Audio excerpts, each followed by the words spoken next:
Shalom, salam sejahtera. Hari ini, siang ini adalah hari yang terakhir, siang yang terakhir di tahun 2022. Jadi besok adalah tahun yang baru, tahun 2023. Karena itu saya ingin mengucapkan Happy New Year.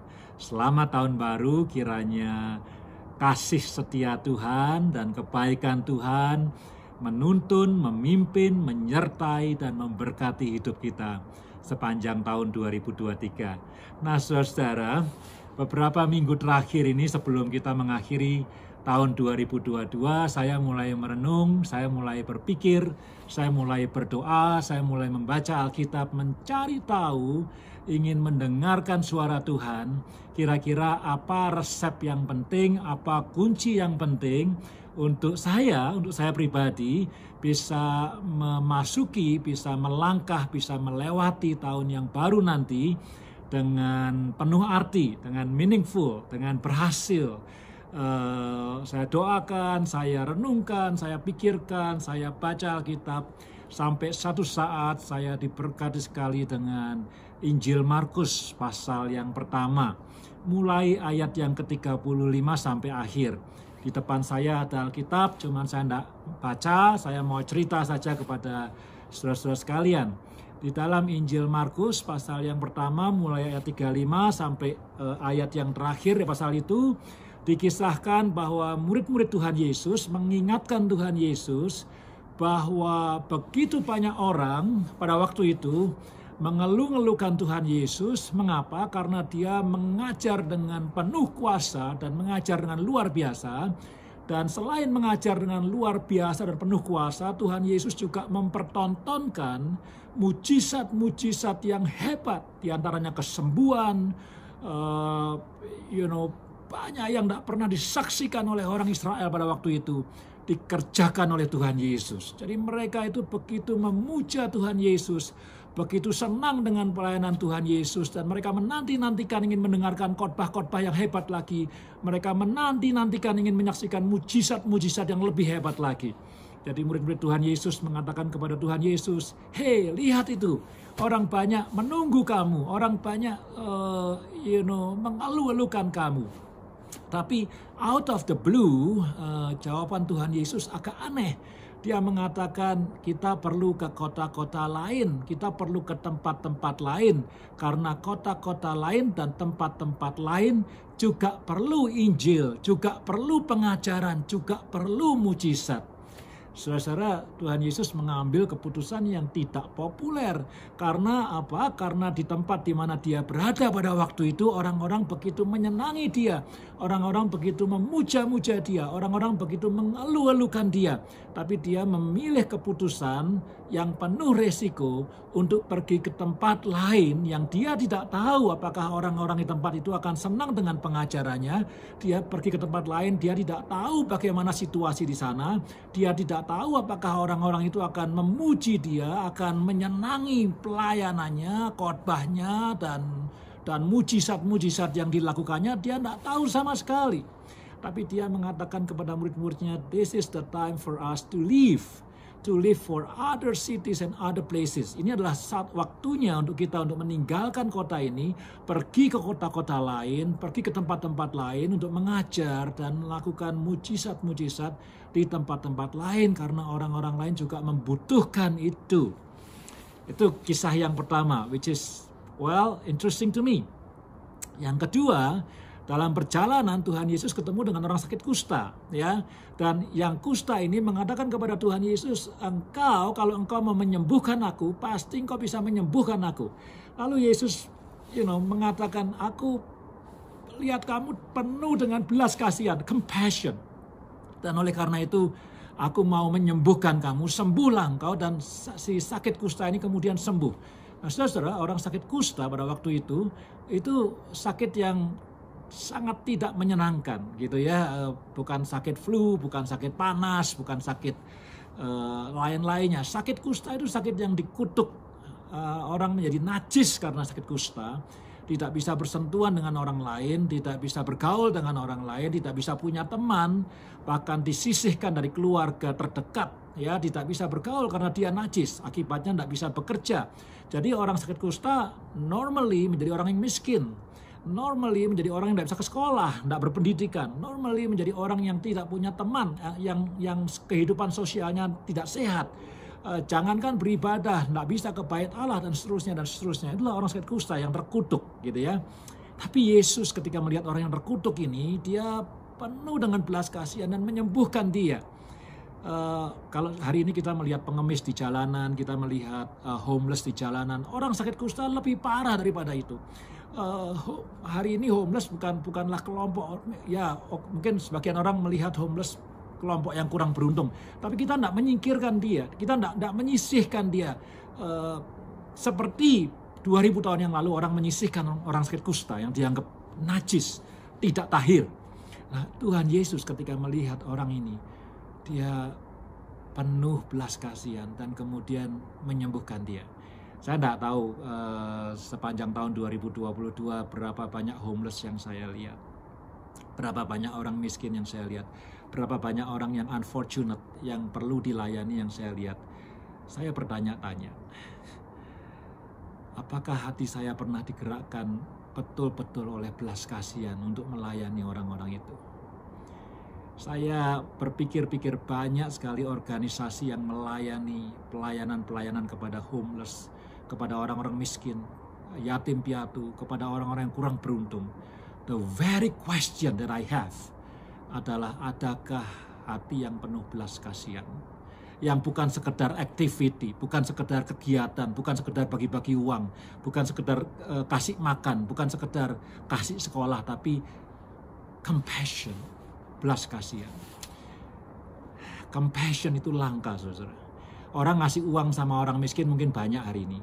Orang ngasih uang sama homeless mungkin banyak. Orang yang bagi-bagi sup, bagi-bagi jaket, bagi-bagi pakaian bekas atau pakaian baru kepada orang miskin mungkin banyak. Orang yang bikin sekolah-sekolah buat orang yang tidak mampu mungkin banyak. Tapi hati yang penuh belas kasihan seperti Tuhan Yesus, I'm not sure. Saya harus ngaku, setidaknya to be honest with you, jarang itu ada dalam hati saya. Saya mesti bertobat.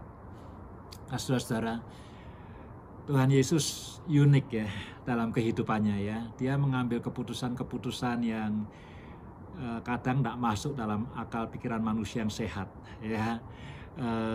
Ada sekelompok orang yang suka sama dia, malah dia tinggalkan untuk melayani tempat lain ya. Ada orang yang najis ya, yang orang-orang tidak sukai, malah dia layani dan menyembuhkan penyakitnya. Unik ya.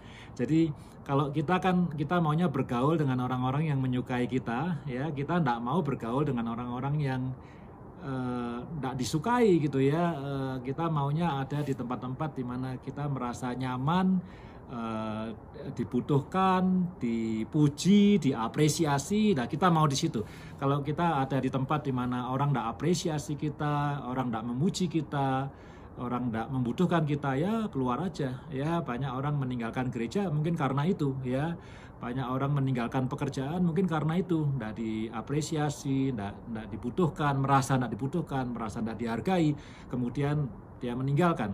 Tapi Yesus ngambil keputusan yang beda gitu ya. Dia sangat diterima oleh sekelompok orang, tapi dia justru mencari orang-orang lain untuk memberitakan Injil dan melakukan mujizat-mujizatnya. Nah, justru kepada orang sakit kusta yang dihindari banyak orang, sakit kusta yang bukan cuma dihindari, tidak boleh bergaul dengan orang banyak, justru kepada orang itulah terbit belas kasihan di hati Tuhan Yesus. Nah, saudara, pertanyaannya begini, apakah menjadi orang Kristen itu harus selalu menjadi orang yang tidak populer? No. Apakah menjadi orang Kristen itu harus selalu menjadi orang yang mengambil keputusan di luar akal sehat? No. Saya tidak mengatakan hal tersebut. Tapi menjadi orang Kristen haruslah menjadi orang yang berani mengambil keputusan yang benar dan keputusan yang lahir dari kasih sayang ilahi. Meskipun keputusan itu, meskipun tindakan itu tidak populer. Sekali lagi, kita tidak dipanggil untuk menjadi orang yang nyentrik, yang tidak populer, yang mengambil keputusan di luar akal pikiran manusia yang sehat. Tapi kita dipanggil untuk menjadi manusia yang berani mengambil keputusan yang benar dan keputusan yang penuh dengan belas kasihan dan kasih sayang Tuhan. Meskipun jika keputusan itu tidak populer, meskipun jika keputusan itu tidak menguntungkan diri kita sendiri, meskipun jika keputusan itu kelihatannya tidak baik hari ini. Tapi kalau kita yakin itu benar, kalau kita yakin itu nafasnya adalah kasih sayang Tuhan, kalau kita yakin itu adalah pimpinan Tuhan, maka kita akan melakukannya regardless apapun resikonya. Nah, saudara, kalau kita bisa seperti itu di tahun 2023, hidup kita memuliakan Tuhan pasti, hidup kita berkenan di hadapan Tuhan pasti, hidup kita memberkati orang lain pasti, hidup kita berhasil pasti. Nah, saudara, yang menarik, ini yang terakhir nih ya. Saya kemudian berpikir, bagaimana caranya kok Tuhan Yesus bisa seperti itu ya? Kok seringkali manusia yang mengaku pengikut Yesus, ya Kristen yang sudah bertahun-tahun sekalipun aktif di gereja, kok tidak seperti dia? Kok keputusan kita seringkali tidak seperti dengan yang diambil oleh Tuhan Yesus? Kenapa tindakan kita tidak seberani Tuhan Yesus? Nah, di ayat 35 dikatakan di sana, Markus pasal yang pertama, pagi-pagi benar, ya sebelum matahari terbit, kira-kira begitu. Itu literal translationnya, terjemahan yang hurufiah. Sebelum matahari terbit, Yesus berdoa. Saudara, saya ingin mengatakan ini kunci tahun 2023. Ini kunci doa. Kalau kita mau berhasil hari ini, mulai hari ini dengan doa. Kalau kita mau berhasil sepanjang hari-hari kita di tahun 2023, mulai hari-hari itu dengan doa yang sungguh-sungguh mencari wajah Tuhan, mencari kehendak Tuhan, mau taat pada suaranya, pada pimpinannya, pada kehendaknya. Doa. Sebelum matahari terbit, masih gelap, Yesus yang adalah Tuhan berdoa kepada Bapanya.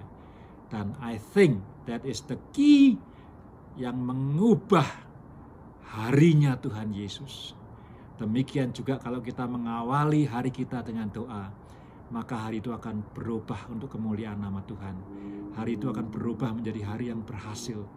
Tantangan akan ada, tapi nama Tuhan dimuliakan. Kalau kita memulai hari kita dengan doa, hari itu akan menjadi berhasil. Hari itu akan menjadi hari yang berkenan di hadapan Tuhan. Hari itu akan menjadi hari yang memberkati orang lain. Hari itu akan menjadi hari yang apalagi, yang baik, yang penuh kasih karunia. Kalau dimulai dengan doa. Martin Luther, Bapak Reformasi, dia pernah berkata, kalau aku gagal berdoa, maka hari itu setan akan menang atas hidupku. Saya ulangi, kalau aku gagal berdoa setiap paginya, maka hari itu setan akan menang atas aku. Tahun 2023, jangan biarkan setan menang atas hidup kita.